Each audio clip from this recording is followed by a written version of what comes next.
very clear, no? And I hope those in charge in government, especially the DFA, hears this loud and clear. Okay? Ang sentimento ng taong bayan, hindi nila tatanggapin na hindi mapabalik si Saldico dito.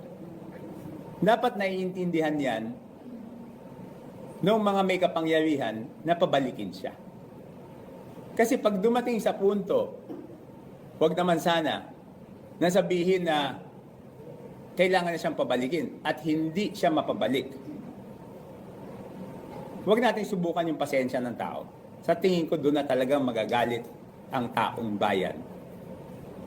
At baka doon na sila magduda sa sinseridad ng investigasyon. Kaya nga, sinasabi ko, doon sa DFA, may kapangyarihan naman silang kansilahin yung passport eh. Ngayon, ang hindi ko maintindihan, bakit tila DFA o yung ibang mga nasa gobyerno ang nagdedepensa pa kay Saldico kung bakit hindi pwedeng kansilahin yung passport.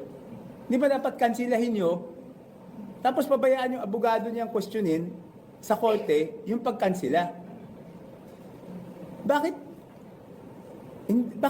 parang tila baga, sila pa nag-aabogado?